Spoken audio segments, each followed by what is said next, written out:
Okay. Yeah, for this one, we aim at to reduce the read-write latencies on cache miss in the current code path. In the current code, when do a read and it is missing in the cache tier, we will promote it.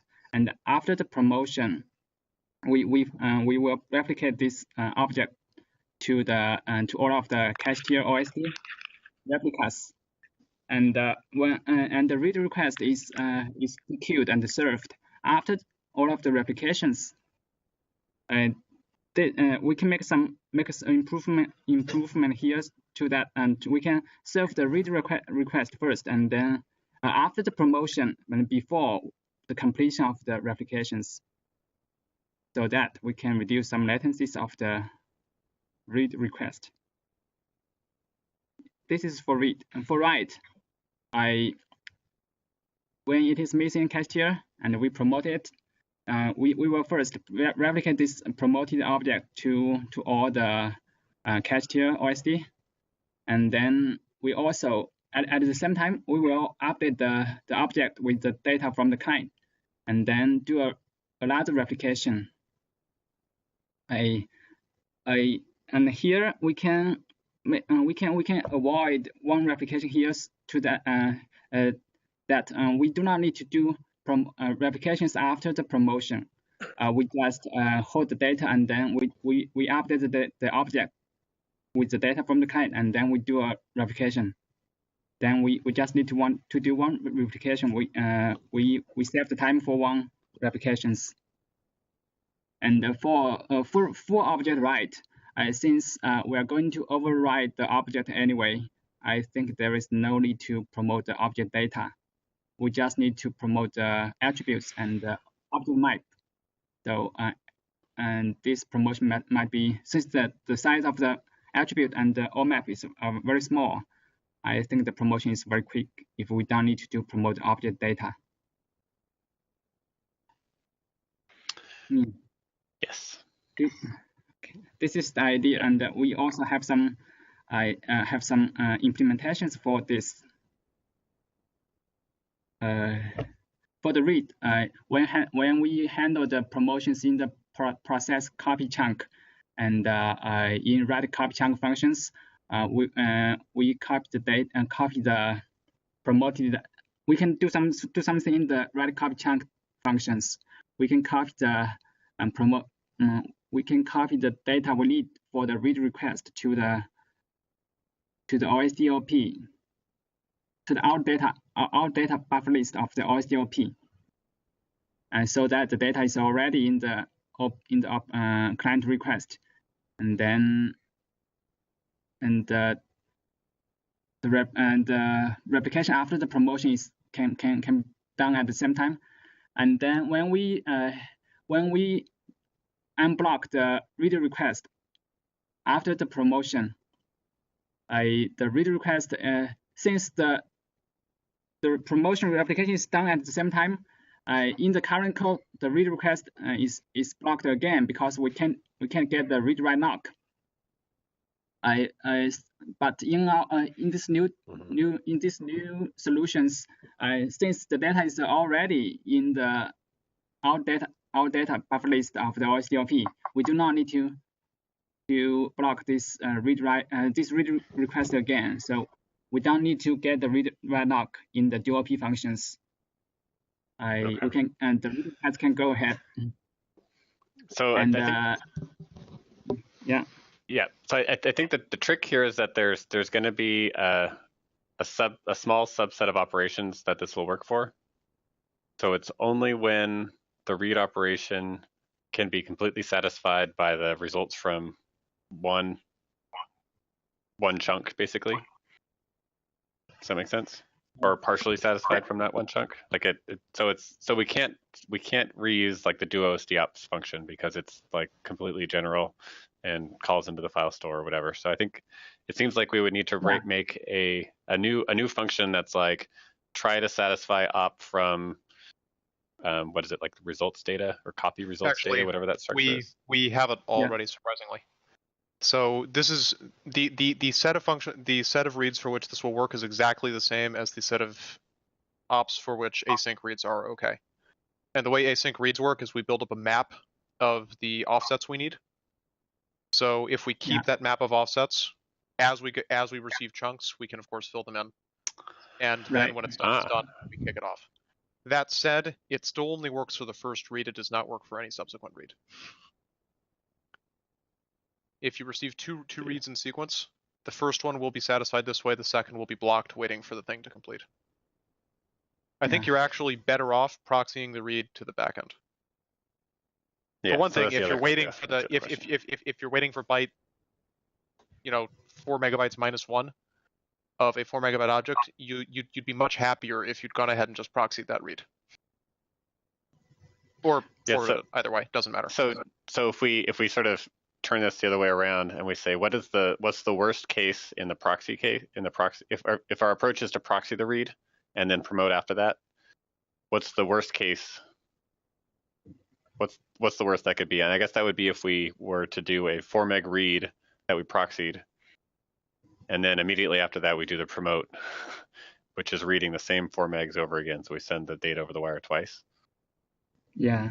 Like that's so at least then it would all be cached, so we wouldn't do the IO twice. It would just be the network twice. That would be sort of the. Does that make sense? But yeah, and we can always. In the general case, though, your reads aren't the full meg. You're usually reading like 4K or 128K or something like that. In which case, you do 128K read in the backing. You proxy 128K read, and then you read the full 4 megs that surrounds that, and you'll have some minimal cache advantages because all the file metadata is already cached, and you can do the seek directly. And that's going to be the read is going to be faster because you won't read the 4 megs. But yeah, what Sam just said. So that read will always be faster. Do we really Now, actually want 4 megabyte reads being promoted into cache anyway, though? I mean, isn't this a case where the base tier is very That's a good question too. Right. Yeah, I mean, maybe. Like I said, I don't. Well, maybe because you're going to have a lot of write locality after a read, actually. If what you're doing is you're promoting a piece of a file that you're doing random IO in, then you may be reading, a big chunk of the file into the cache on the RBD client, and then you'll do in-place overwrites, and those will flush back out. So actually, yes, possibly. It depends on the workload. I had something else I was going to say that I forgot. Never mind.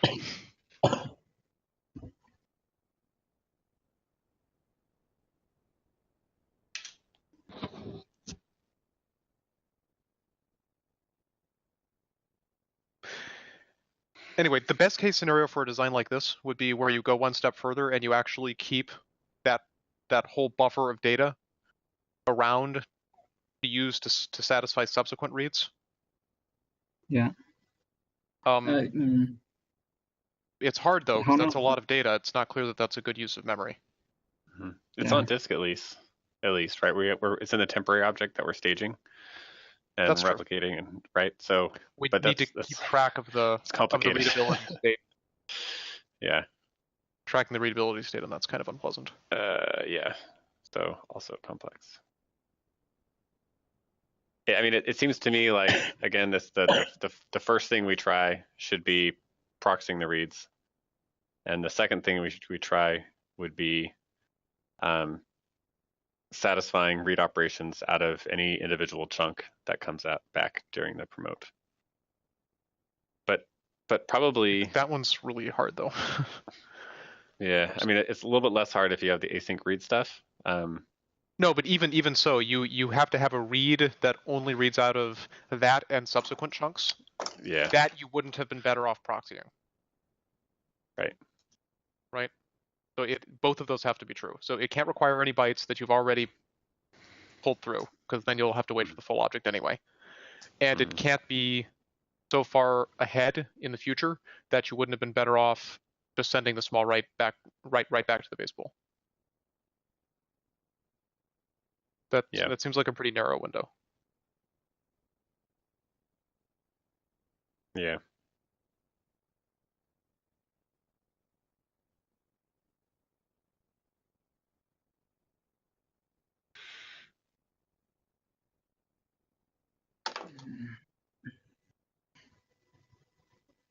So you are worrying about the async read.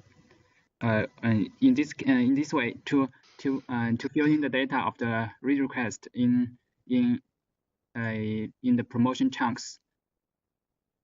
Since we may promote this object several times, we fill in the client request, read request in several times.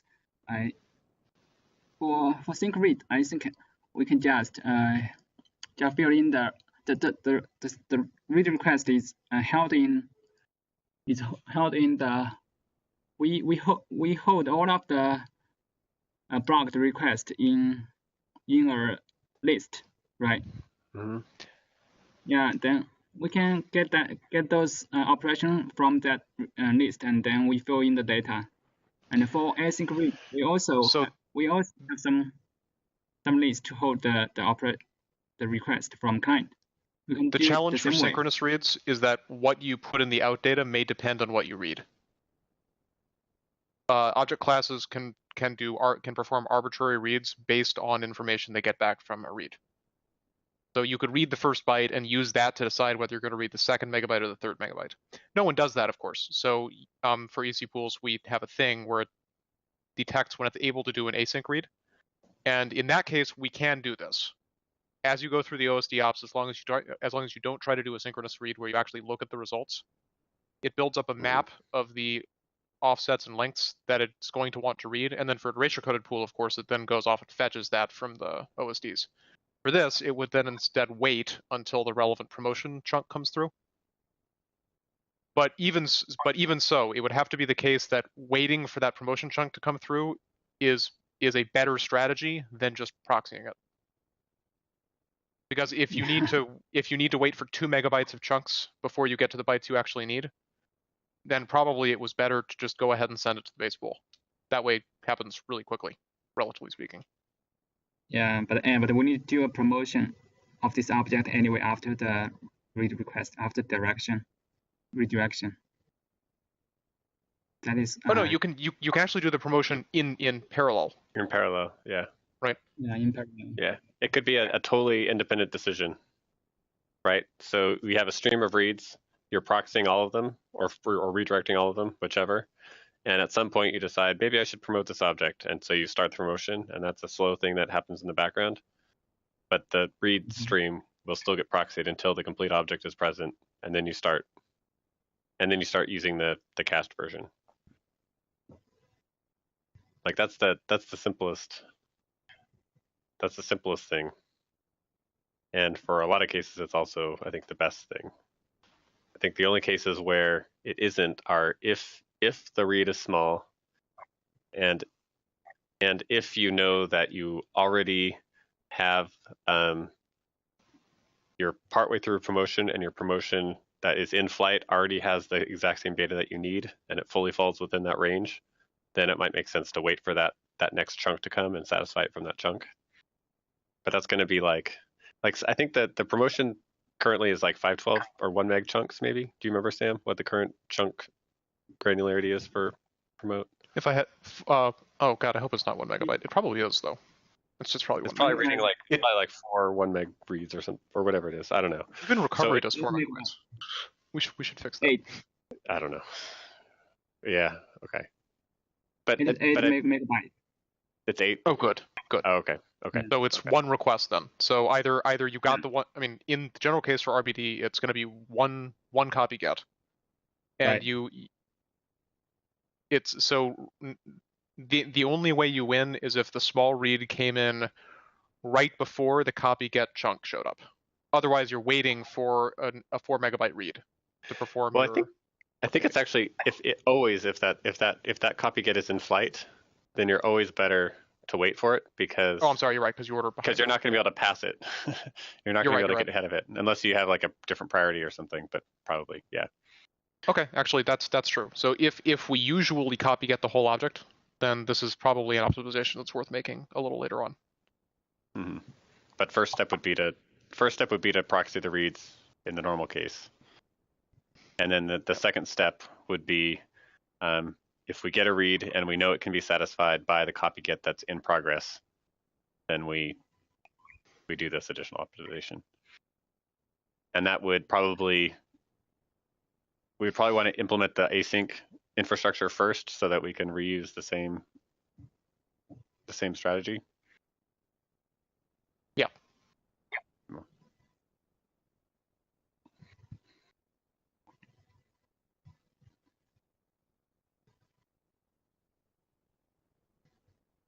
Okay, this is for read.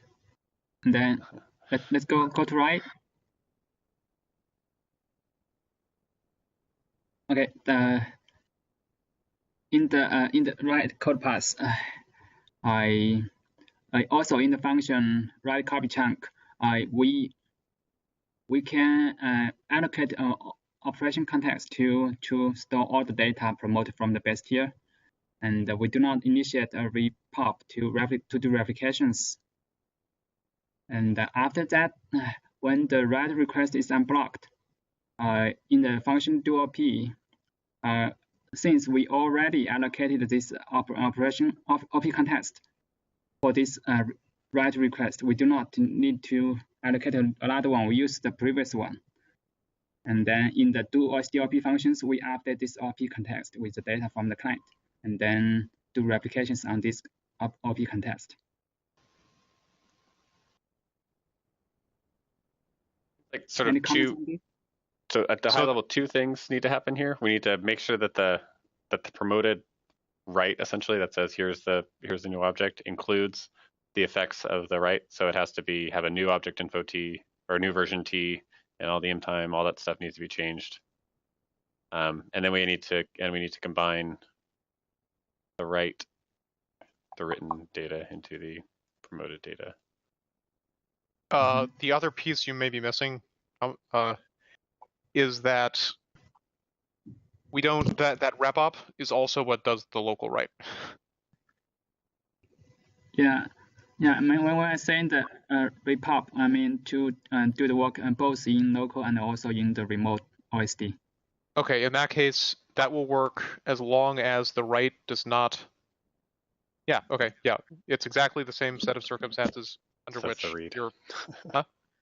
As long as the only reads in the transaction are async, which there won't be any because it's a write op that would be pointless, then you're fine. It seems like this is a similar sort of thing where we want to have a function that's like try to do optimized merged write that will understand a very limited subset of transactions, like only op write and op write full. And if there are any other ops that are in the transaction beyond like set at, or if there's any other ops, it'll just say I can't do it, and then it'll fall back to the generic behavior.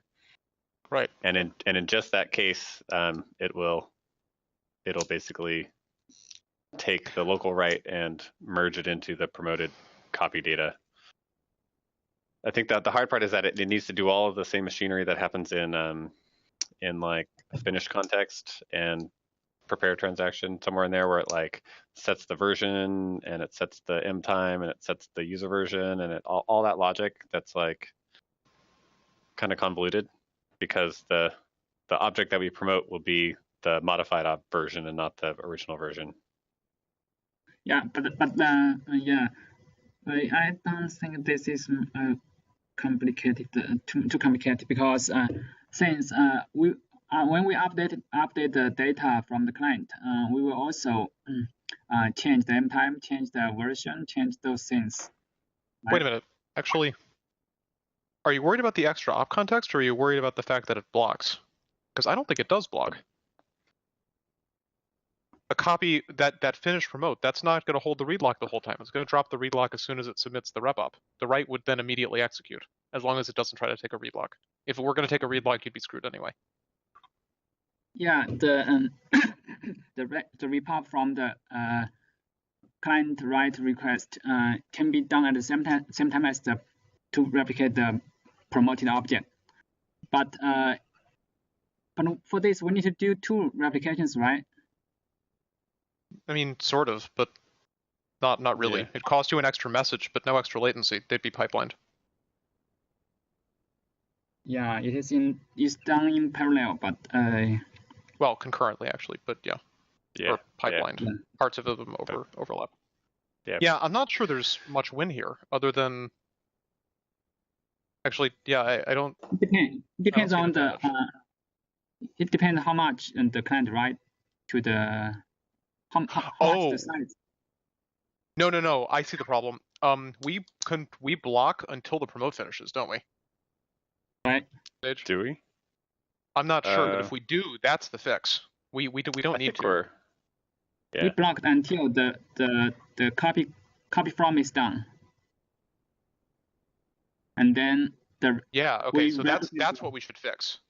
So conceptually, once we fired off the rep op, that completes the promote, we don't need to continue to block. We can release the queues and rely on the write lock we have. No, that's a shared exclusive block. So it's a shared lock, I suppose. Anything coming behind. That is what we do currently. In the current code, we do when we send the rep pop to the remote for the promote object, we just unblock this write request. I think that's all you need. Okay. Well, okay. So then I think it's really just a question of how big the client write is compared to the promote. So if the promote is 4 megs and the client write is 4K, then it doesn't matter that much, right? We're losing the cost of an extra message, which isn't that big, and we're sending 4K that we're about to overwrite, which is like, who cares? So I wonder if we're overwriting the entire object, then we're like writing 4 megs and then overwriting 4 megs, and then that's obviously a case where it would make sense. But every other case, which I think is kind of the same as your third example, which is that's the only case we care about, I think. Where you're overwriting a full object and you shouldn't have bothered to promote it in the first place, basically, right? So in a write full, we want to promote the object info and the adders and the OMAP and not the data, and we should just write in the new data. But actually, yeah. Also, just for the record, with the 4 megabyte write followed by the 4 megabyte, or the 4 megabyte write followed by the 4 kilobyte write, you're not going to do a 4 kilobyte write to the actual disk. The journal will see both, but the file system won't. It'll be written to page cache, and then later on it'll be flushed with both operations. So I'm not sure that saves you anything.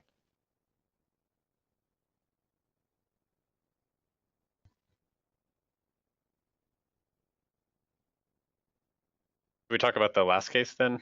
So for the full, object, I mean, I think that's the one where that's a more. This one is this one is easy to implement. Mm-hmm. So that there's still the complexity about when you sort of finally write the object, when you're done with the promote, you have to modify that. You have to make sure the object entity is a sort of the net effect of both the promote and the client op. But that's doable. It's just you just have to be careful. Actually, the real concern is if we don't perform client writes for clients that aren't there. So if the client causes a promote and then isn't around, we have to know to actually apply that write full anyway,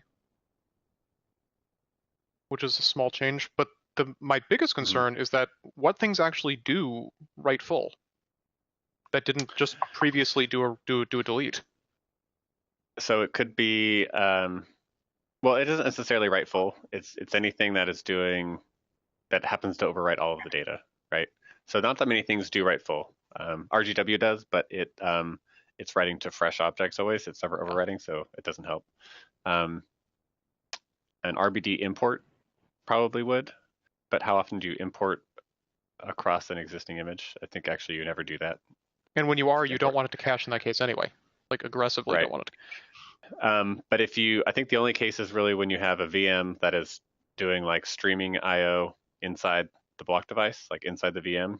And in that case, you're overwriting, like you're contiguously writing the entire device from within RBD. Is RBD going to see a 4 megabyte write though? Isn't it just going to see a whole sequence of 64K, 128K, 192K, 64K, 128K? Yeah, but the write back cache is going to coalesce this into one 4 meg, right? It'll actually do it? Yeah. Okay. So the OSD will, so that's the case where the OSD will see one big 4 meg. thing. It won't be marked as write-full, at least not currently. We could probably fix it so it would. In fact, actually, if we did fix it, if it would, that would help, because otherwise the OSD has to do a stat to find out. It needs the object info. Whereas if it knows it's a write-full, then it can do a promote that skips the data portion but gets everything else.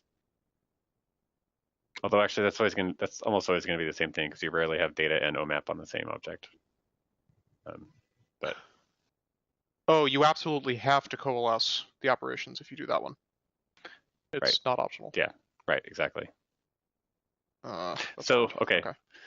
But the key thing though is that if the question is, what if there's a snapshot?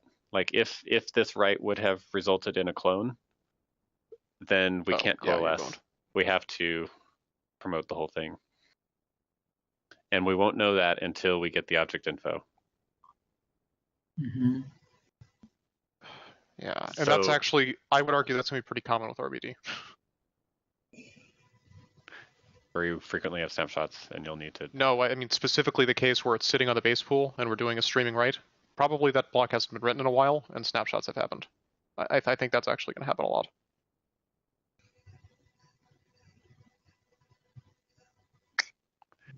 Is it possible to...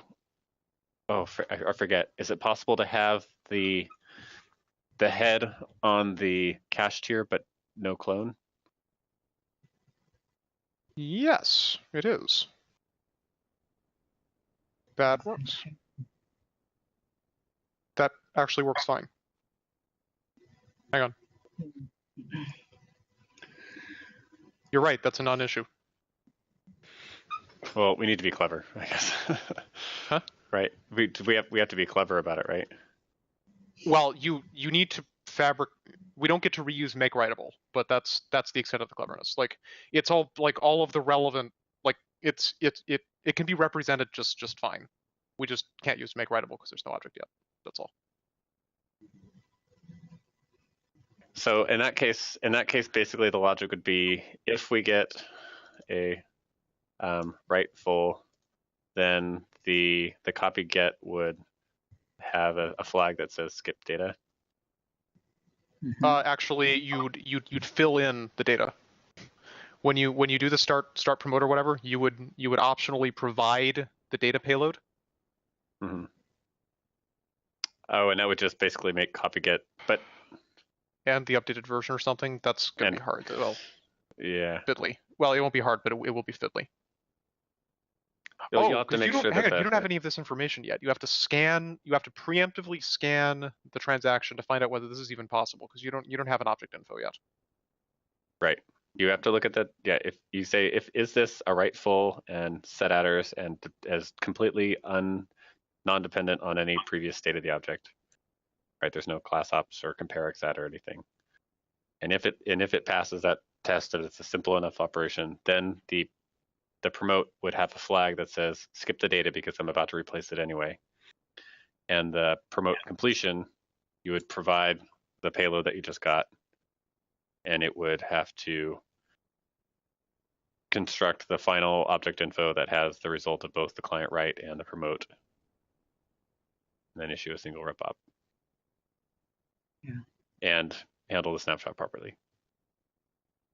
That part's not as hard, actually, but. So yes. I guess to do this, I'd want evidence that this is actually going to fire a lot of the time. Like this is quite a bit of code to handle an edge case, so it would have to be a pretty common edge case. Yeah. So one thing that might be worth mentioning, this is a tangent, but Adam was working for us over the summer, and he wrote a trace capture tool for RBD that is a bunch of LTTNG trace points that will generate a trace file from a real RBD workload. So the idea would be that you would run this on an actual cloud with the actual VMs, and you would get workload traces for everything that they're actually doing. And then you could look at that, and you could look and see how often that we do complete writes in the first place. And then B, you could try to try to model how old those objects were and are they likely to be in the base tier, not in the cache tier, and would this promote case actually help? And if it did, is it? Yeah. I'd be satisfied with just a lot of writefuls happen, personally. That they happen at all, yeah. Well, do we have that data? Nowhere The yet. tra- I mean, the We don't traits. have the data. So the tool We is have a brand tool new. to generate it. Yes. So we just So- added in Okay, Giant I mean the tool. Yeah. okay. So we have the tool to LTTM. capture trace data, but it needs to be deployed on an actual cloud with the real workload, and then we need to capture a ton of traces. So hopefully you have these OpenStack clouds just sitting around where you can you can do that. But yeah, we Some don't have other any real reason to trace think that data it yet. happens a lot. Yeah. I mean, Yeah. just Yeah. I mean, the bulk data copy. I mean, it would be fine for me if you did like a zipf distribution for a bit on an FIO, on an FIO using FIO against RBD, and then did a bulk copy, like just a big zero operation, or no, zero operation is terrible because it'll delete the objects, but piping from dev u random or whatever. If you observe a lot of writefulls there because the whole stack is willing to actually do that coalescing, then that would probably be reasonable. In other words, it would greatly speed up the bulk copy case, which is something people do and get annoyed when it's slow, right? Mm-hmm. So if we have that would be a good place to start anyway. Well, I mean, the second question is, how often does this writeful happen in a case where it's followed by small writes that you actually want to have in the cache tier? Because it could be just that. It could just be that when we get a big write, a complete block, we just say, this is big. The object hasn't been touched in a while. I'm just going to pass it to the backend here because I don't want to pollute. I don't want to cause cache churn. Yes. Yeah. Yes. That's true. I forgot about that. This is something for large object, we can just redirect this write request to the base tier. We can't do it yet, proxy. but that's a thing we can build. Right. Yes. And the key thing is that I think the key thing to remember is that for writes, we have to proxy them. We can't redirect them.